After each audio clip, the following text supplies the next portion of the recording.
These are my giant raised garden beds, and in this video I'm going to show you how to put one together for an easy weekend project.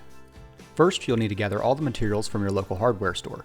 Each box is going to use 3 sheets of metal roofing, 9 8-foot lengths of 2x4, and 3 8-foot lengths of 1x3. Nothing here is pressure treated, and I'll talk about what I'm doing to keep this wood from rotting a little later on. You'll also need some boiled linseed oil, 3-inch exterior screws, 1 5/8" exterior screws, and 1-inch panhead screws.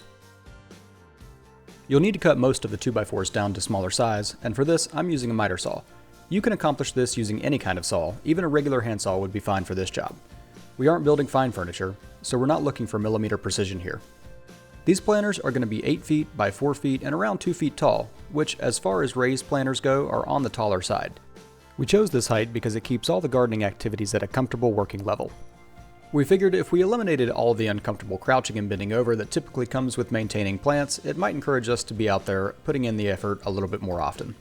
Once everything is cut to size, you'll have 4 full lengths of 8-foot 2x4s, 4 lengths of 4-foot 2x4s, and 10 lengths of 21-inch 2x4s. I'll be cutting the metal down to size in just a bit. Now I'm going to be assembling the frames of each side using pocket screws. If you've watched any instructional video involving woodworking, you're probably very familiar with this joinery method. But typically you won't see it used very often in an exterior setting. You'll just need to make sure you're using exterior rated screws for the assembly so that they don't rust out over time.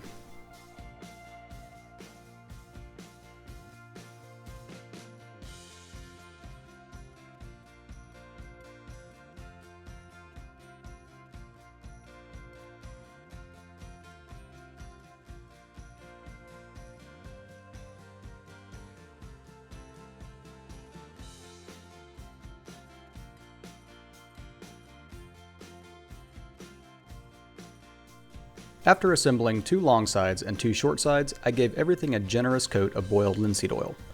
I'm not using pressure treated wood, and these beds will be exposed to the elements, so I need something to help protect the wood from insects and rot without exposing my future vegetables to the chemicals used in the treatment process.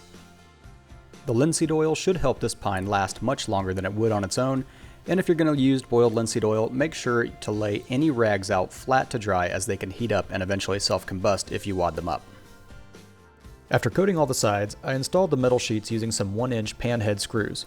I actually designed the planters to be exactly 1 full sheet tall, just to eliminate as many cuts as possible, but feel free to modify the dimensions to whatever works for you.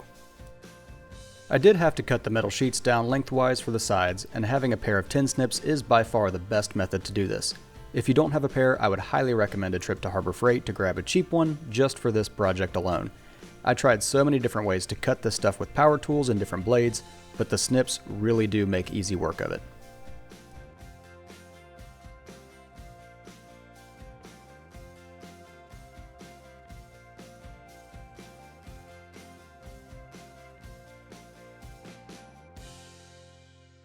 Once the metal was fastened to all the side frames, it was time to assemble them all together.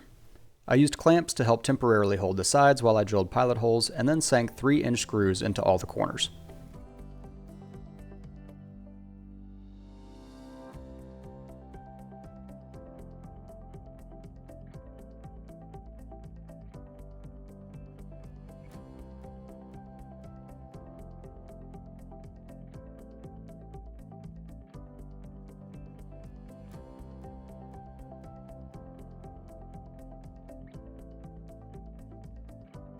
After the sides were all attached, I measured and cut 1x3s to give the top a more finished frame, and also to protect hands from the sharp edges of the metal.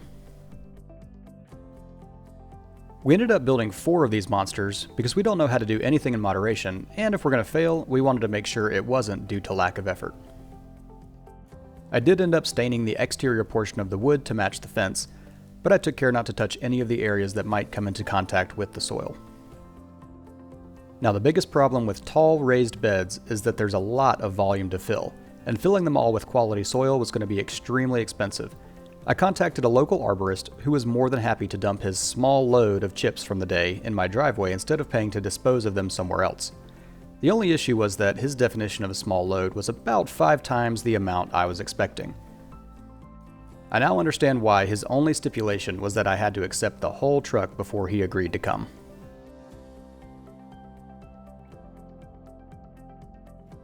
After filling up all 4 planters and spreading chips around the whole garden area, I still had about 8 yards left to dispose of. It took days of bagging this stuff up and delivering it around town to anyone that would take it before I could finally use my driveway again. At least it was finally time for the fun part of filling all of them up with dirt and getting some plants in the ground.